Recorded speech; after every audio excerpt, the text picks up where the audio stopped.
Hey everybody, how you doing? It is Thursday, May 20th. My name is George Ohan, and I am here with a producer colleague, Timothy Talbott. Welcome here today, sir. How are you? I'm good, George. Thank you for having me. How are you doing today? Man, I'm loving life. I'm glad I came across the post and in the Colorado Facebook group. I see you adding value. I see you contributing, and I see you trying to help people. So thank you for that. Uh, why do you do that? Because I've been a filmmaker, I've been a creative. I started out in professional wrestling, I moved into acting, and it was just one of those things. Each level that I've done, I just moved up because I just wanted to help people.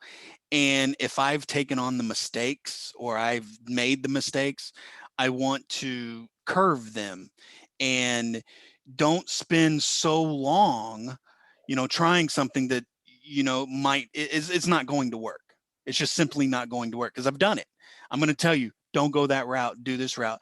And I ultimately want to help you. I want you to succeed.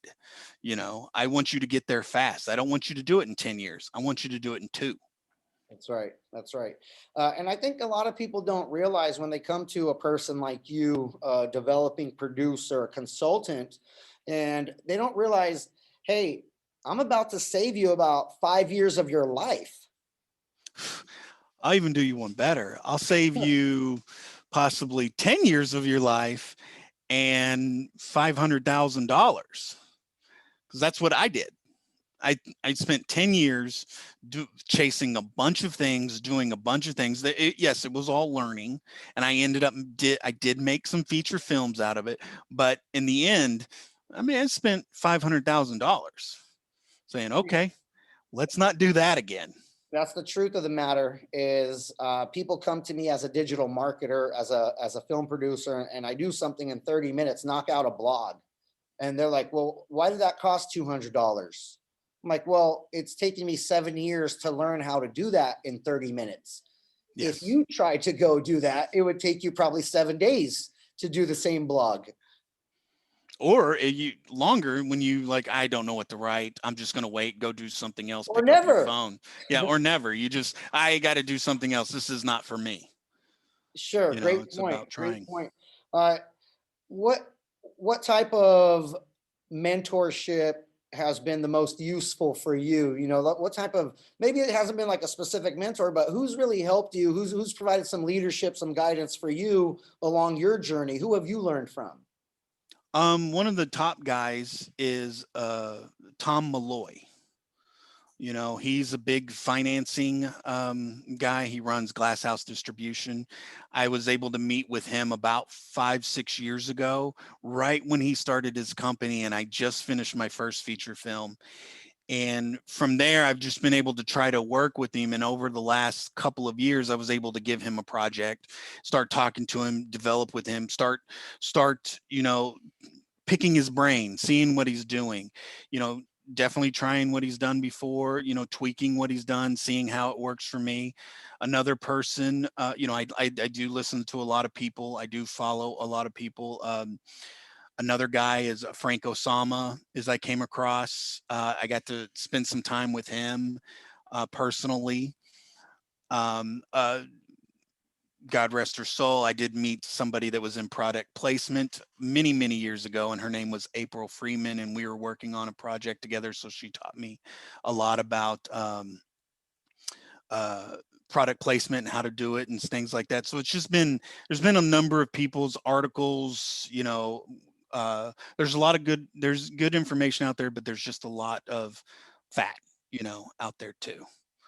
Um, if that helps. Yeah, absolutely. The leadership and mentorship for me, it's come in spurts. It's come at different times, and sometimes I didn't realize a person was trying to be a mentor or offer me some leadership until later. Years later, I was like, wow, that person was trying to get me to go intern at the props shop because they knew I was going to meet all of the props masters, and as a producer, I would need to know those people. And Yeah. later on, 4 or 5 years later, I realized that's why they were encouraging me to go get that internship. Tema Steg, my art director professor was like, you need to go over here to this props place. And I'm like, really? I want to be a producer. Like, what the heck? And I went and did it. I didn't realize why. And then years later, it's like, oh yeah, I know the props master for GI Joe, for Transformers, for all these other things. Like, of course I met them there, and otherwise I would have never met these people or built these relationships. And that actually works in how I see things now, because I'm born and raised out of Texas, but I did move to California in 2003, when I was about 24, 25 years old. And one of the things that I kicked myself for, or I look back on it now, obviously we don't want to change anything in our lives, is it is all learning process. But if I could go back, one of the things I used to do is I'd drive on Santa Monica, and there used to be this BMW shop. And before that, there was Marvel Studios, Mm-hmm. before they were Marvel Studios. And I used to think to myself, I was like, oh, it'd be go fun to work at Marvel Studios. It's 2003, 2004, 4 years before Iron Man. And my ego was like, nah, I'm an actor. I'm not going to do that. I'm not going to work behind the camera. Yeah. Flash forward 15 years, I'm like, man, I really should have gone to that place and worked behind the camera. Maybe I could have met Kevin Feige. Maybe I could have met some of these people and been on the ground floor of the Marvel universe, per se. Yep. And sometimes when I look for things to do, I can see it's always out there in Burbank and Disney and everything, and just a different mindset of, you know what? Sometimes you just go and do it, and it'll get you where you want to be. Hindsight's 2020, right? Hindsight's 2020. I never thought I was going to be a producer. I don't even know why I didn't think that, because when I was a professional wrestler, I obviously started out as a student, and before I knew it, I was training other wrestlers, and before I knew it, I bought a wrestling ring, and I was booking my own shows and trying to put a card together. And I was like, oh, it's just my natural progression in life. I want to do it. I want to create stories and tell stories, live action, movies, whatever it is. And I just love being movies. So it is one of those things where it's like, I do tell people, if this is something you want to do, get in. Tim, I love what you just said, because I don't even think you realize you gave yourself a gem right now. Really. Yeah. You said, I didn't know why I didn't think that. Yeah. Dude, that's a gem. That's a revelation. It's like you yourself, me, myself. Now I'm thinking it's because we don't know what we don't know, but we're not taught to think critically about our current situation, about the foxhole that we're in now.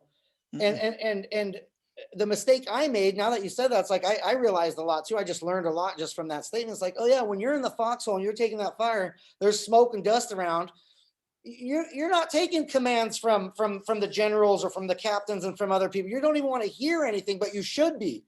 You should try to drown out all the noise around you and focus on that signal up there from people who know. But you just, like you said, the ego or the whatever.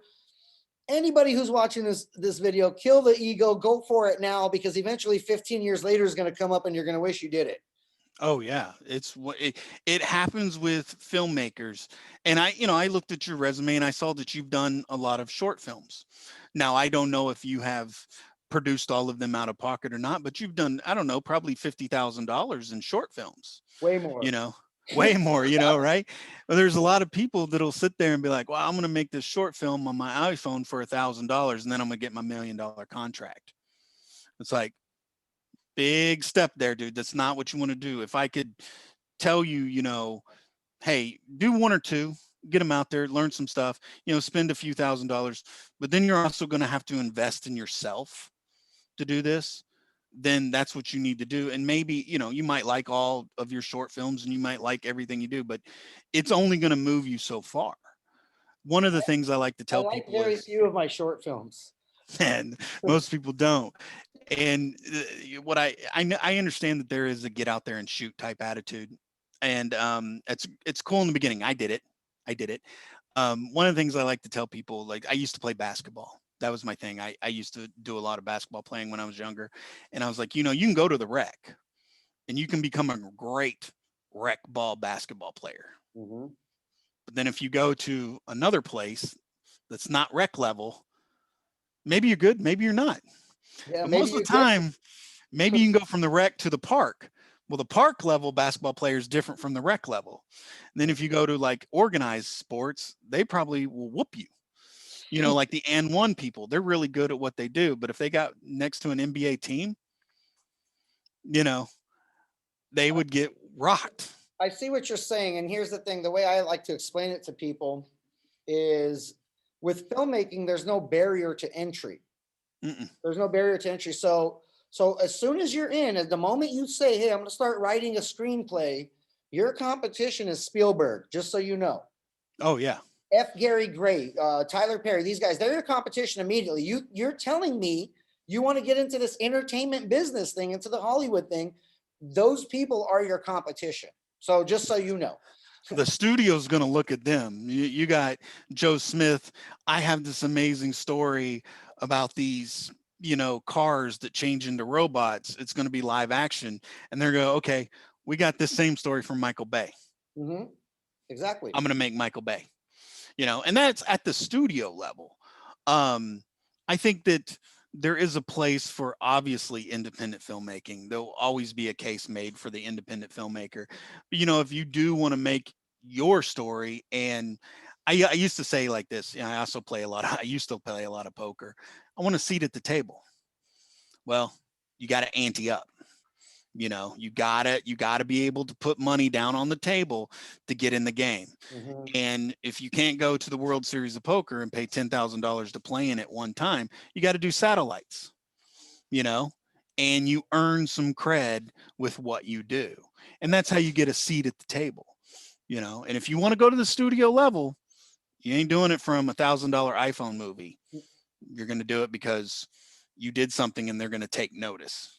Now here's one thing that you're doing that I highly applaud and commend is with your consultations, you're helping to develop a roadmap for a human and their career and their project and their life for what they want to do. You're developing that with them. Now they have a coach. People are willing to go to the gym and put 300 or 400 pounds over their chest and trust the guy to pump this weight and lift it off their chest, but they don't come to a person to coach them about the biggest thing they want to develop in their life. And it's crazy. Blows my mind. How people will, you're right. They will go, look, here, let me tell you a funny story. I know it's frustrating you, dude, because it's like they invest so much into everything else besides the thing that they say is the most important thing, which is their film or their project or their baby that they're trying to bring to life here. Yeah, it's and this is my mindset. Let me just tell you my mindset on things. You're going to love this. So you remember when they were getting ready to shoot Captain America, the first Avenger? Yep. Probably, I don't know, 10, 12 years ago, whatever it may be now, right? So the story came out that they were looking for an unknown American actor who, an unknown American actor to play the lead role, and they weren't going for anybody. And they obviously had a short list of people. You know what I did? You know what I did to see if I could get into that role or make the connections? I looked up Lou Ferrigno, the Incredible Hulk, and paid personal training time with Lou Ferrigno. Not only did I probably spent $2,000, $2,500, which first off, Lou Ferrigno's a 2-time world champion and he charges $150 an hour, or he used to back then, to train and work out with you. Lou Ferrigno, the Incredible Hulk, 150. I was like, you know what? I want to get in. I want to be Captain America. I want to train with Lou Ferrigno. So I took, that was just one avenue that I decided to invest in myself with personal training to somebody that was connected.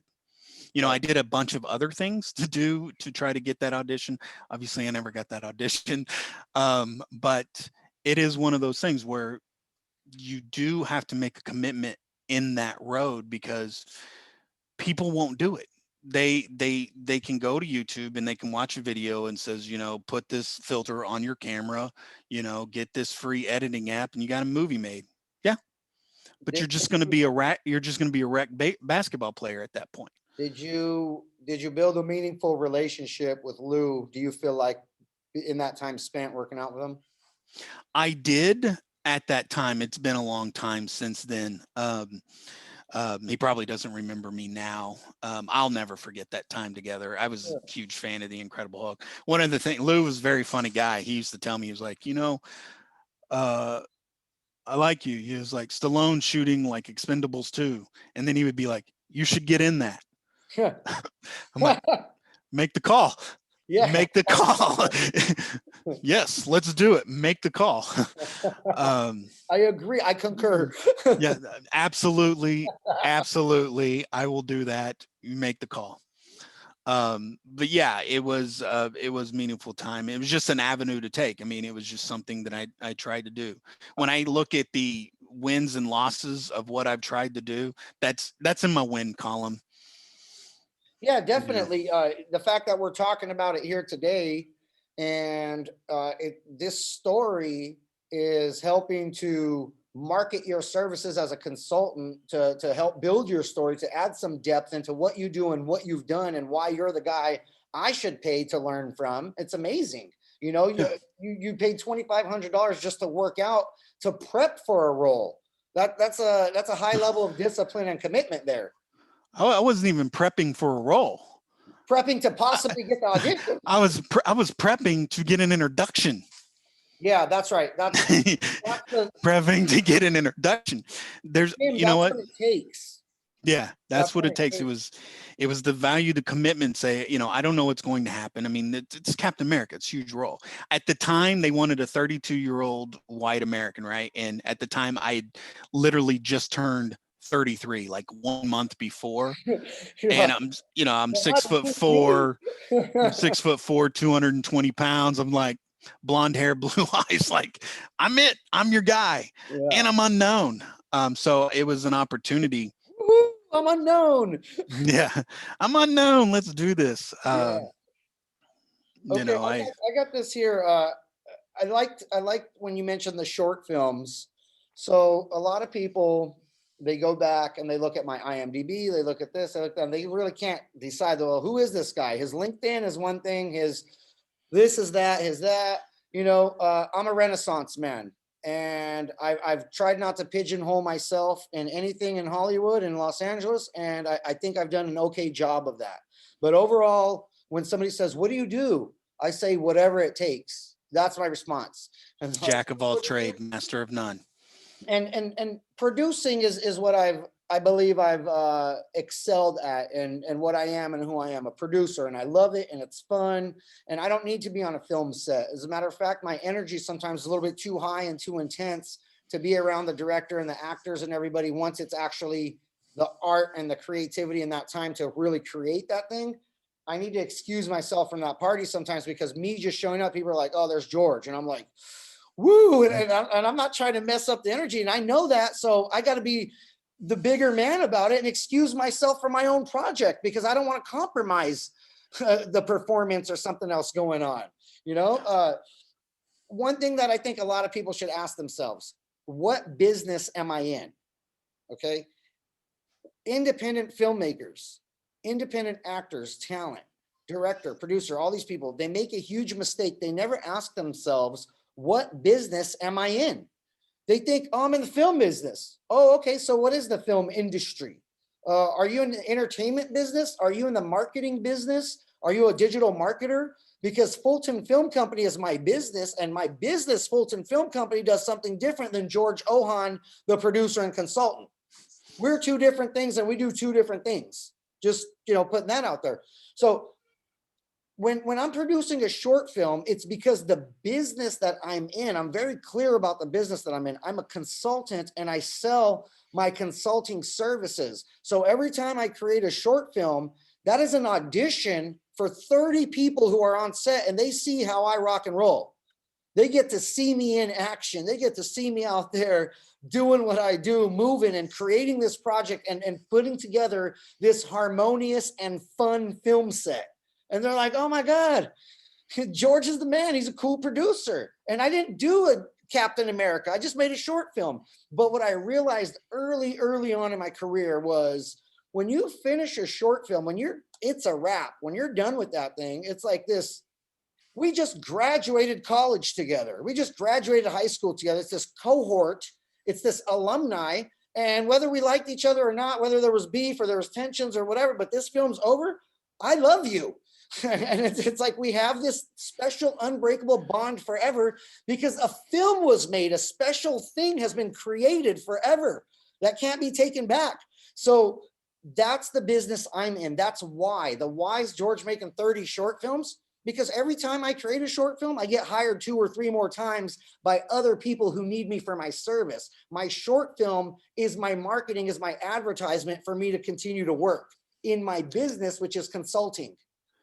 And that is the smartest way you can go about that. And you understand that. Maybe you didn't understand that your first 2 or 3 short films. Maybe First you did. 10, I didn't get it. You know, you didn't get it. You know, there is too many people that I talk to that will tell me that they're going to do a short film and that is going to be their pitch to get the money. Yeah. And I'm like, all right, let me just lay out some realities to you. Just because you can do 2 or 3 minutes does not mean you can do 90. Just because you can do, you know, you can handle a crew of 5 doesn't mean you can handle a crew of 50, you know. And what exactly do you think, like when I in a lot of my development starts, what my a lot of development is, you know, how you're going to get to financing. Financing is going to get you get your film made. I help you get your film made. So if I'm an investor and you show me, you know what, I'm going to change that thought. How many movie trailers are there a year? A lot more than movies. A year, right? So, and how many movie trailers a year versus how many movie trailers has there been since there have been movie trailers? Mm-hmm. So let's just go on a mindset thing here. When you watch a movie trailer, what's your thought? I'm asking George Willick, what's your thought when you see a movie trailer? Who cares? You know, is it, I'll go to the cinema, I'll give you my $10, absolutely, take my money. No, I'm not even going to bother with it. You know, Looks kind of cool. yeah. And think about that. You know, everybody sees movie trailers. Mm-hmm. And we have a mindset like, oh, you know, the new Army of the Dead, can't wait to see that. I'm going to go to the theater. Now, when you go to the theater, you're going to spend $50. You know, you know, if you go on a day, it's $12 ticket, you know, popcorn, drinks. So it's $50 night, you know, or $10 movie ticket, or $20 DVD, or $10 DVD, whatever it is. Take that same movie trailer with lesser named actors, no named actors, lesser quality, lesser sound, lesser everything. Pitch it to an investor and say, do you like my movie trailer to invest in a movie? And they could either be like, man, the trailer's cool. Oh, you think the trailer's cool? How about giving me $1 million for that trailer? It doesn't connect. It's not going to connect. Mm-hmm. That trailer is not going to show them how that $1 million is going to get spent. You know what I'm saying? The community has a challenging time understanding the business concepts of how to frame a pitch. Who are you pitching to? What's in it for me, for the person sitting across from you, who you're pitching to, who you're asking for that 500,000 or $1 million or whatever you're asking for to fund your project. And that's why they need a professional consultant. That's why they need a professional like you, somebody to help them with the development. Even investing $1,500 or a couple $1,000 into a line producer to break down your script so you have a budget and you have a schedule, and that can be used as a business plan to convince investors, because now they can see a timeline, and that's worth it. You know, you pay $2,000 to work out for a possible audition. Somebody could pay $1,500 to break down a script. Oh, absolutely. The budget schedule is one of my favorite things when I talk to people. You know, people contact me and they're like, hey, you know, I want to help get my movie made. All right, what's your budget? I could make it for 5 million. How do you know? Oh yeah, can I see your budget? Well, we don't have one yet. How do you know you can make it for 5 million? I just think I could do a good job. Why, have you done anything? Dude, I get that so often. It's like, how do you randomly have a number that you just go, oh, it's going to be 50,000. Why not 5 million? Why not? What number? How'd you invent this number? Filmmakers, please stop inventing the number for the cost of your film. A line producer does that. Yeah, They they get the will. They location, know the numbers. They know what to do. they get the equipment, they put in the how much it costs for that stuff. They don't magically invent it. The thing is, people think we make these stories up, and I'm like, no, we don't. Like, I talked to a lady one time who told me she was going to raise 12 billion with the B to make 120 films. I said, well, how much have you done in the industry? Now, the savvier people, the unsavvy people be like, what's your IMDb?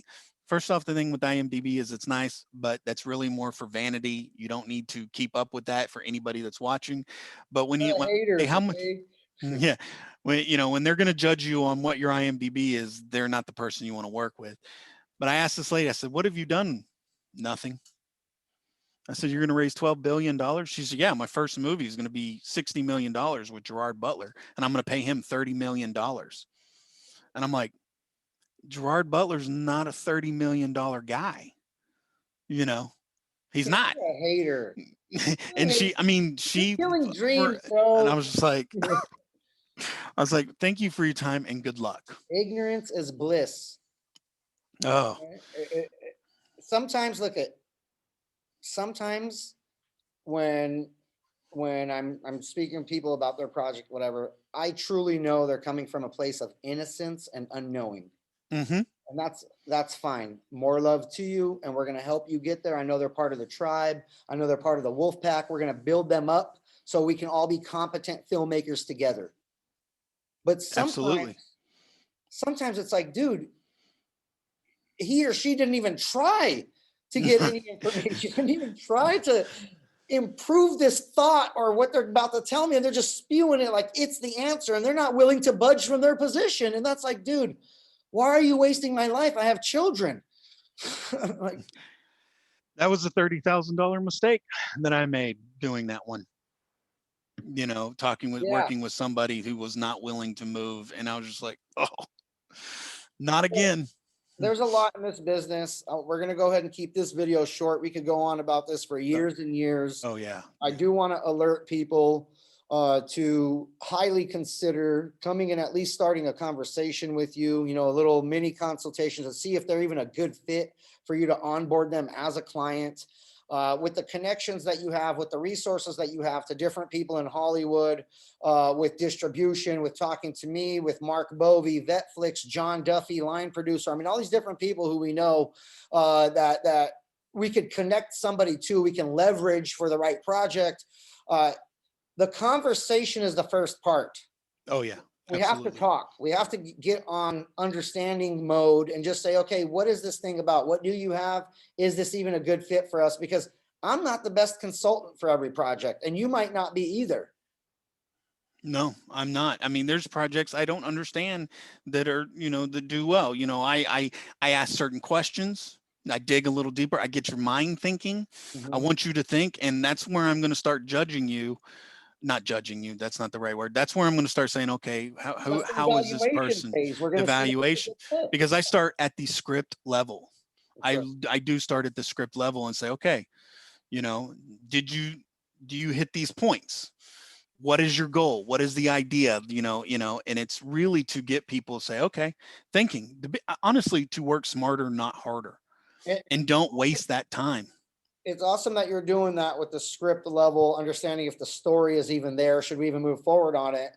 And right there out of Texas, we have KMP Entertainment, Michelle Murray, Army veteran, and she trains Hollywood script writers. She offers workshops. So, if somebody's talking to you and you identify, hey, you're going to need some script development, you have a source to send somebody to get their script ready to come back to you for production or for pre-production or for development. So that's the thing, is you're not just telling somebody what should probably be done. You're not giving them that suggestion, but you are offering a solution in the same breath. And Oh that's yeah. pretty unique. Oh yeah. I mean, it all starts with the script. I've read some unreadable scripts. Can't make it past the first 10 pages. Yeah. But So a lot of them I just got through and say, okay, this is, why did this happen? What did this here? What did you think of this? Is this happened and then this happened, and it's a development process. I had some guys bring me a script, it's 150 pages long. And I read it and I said, dude, guys, you have the same scene happening 3 times. You got to trim some fat here, and they looked at it, and said, um, yeah, came back to me with a 111 page script. That that reminds me of what you said earlier about the trailers. Yeah, hey, good job, big guy. You shot a successful scene, the Yeah. trailer. And a movie is like 40 successful scenes woven together. So Yeah. good luck. 10 hours a day, 20 days, you spent 3 days, you got 2 minutes, You there's need so many things that'll people go to help you. wrong. There's so many things that can go wrong, and that's part of the reason why I like being on set. But in the meantime, I like to prep and plan as much as I know, and say, look, these are the things that can go wrong on set. People are going to show up late. This is going to do stuff like that. Set your pace, set your tone. But as I'm on set, as long as I, like you said, I'm really a jack of all trades, master of none, and it's a matter of saying, this is wrong. Let's, there's spilled milk. We just got to clean it up and move on. As I tell people, I'm always, I don't know if you can see this, but I got my Rubik's Yeah. cube. I'm always, fixing the Rubik's cube until it's solved. And that's what you have to do. You got to be fluid. You got to be ocean. You got to be open. I'm never harping on anybody on set. It's like, okay, we'll deal with this later. We got to move on to the next scene. We got to do As this. a creative person, as creative persons, people, we need to understand this is the entertainment business. This is show business. It's about 10% show, 90% business. Our film is truly made in pre-production before we get on set. All of those problems are solved. We get the devil out of the details before we get on set. We don't want the devil hanging out while we're trying to film. We're trying to make it. I'll do you one better. You solve that stuff in development. You know who your valued team members are. You get the pre-productions. It's just it's getting uphill. And pre-production and production and post-production is all downhill because you line it all up with the proper people who know more than you. There's a lot of professionals. We have to be able to see that. We have to be able to understand these are building blocks, and we're truly building a business. We're not making a movie for funsies. I know it's fun. I know the process is like magical and fun, but this is building a business. And if you don't know much about choke points in business, if you don't know much about business process, if you don't know much about business marketing and digital marketing and all these other things, if you don't know much about managing humans in a business, you need people to do those things for you. So as creatives, we should be open-minded enough to make relationships with the financial people, with the producers, with the production, with the admin people, with the people who are organizing all of this stuff, so we can go have fun as filmmakers, and the creatives can go do what they do. And we're doing, we're trying to bridge this gap between creatives and the science part of the film industry, the business part. So I'm going to go ahead and cut this video short. Tim, this was awesome. Like I said, we could keep on going all day long. I got one thing to add to you. No, Can I add one thing? Nothing. I wanted to answer your question. Go ahead. Last thing. You said, what business are you in? And I like to tell people, you're in the business of entertainment, and your product is your film. And if you don't sell your product, you're not in business anymore. Yeah, you're not entertaining. Yeah. So thank you, man. And is it okay if I go ahead and post this video on social media and online everywhere? Absolutely. Do what you can. All right. Thank you. Have a good day. Bye. You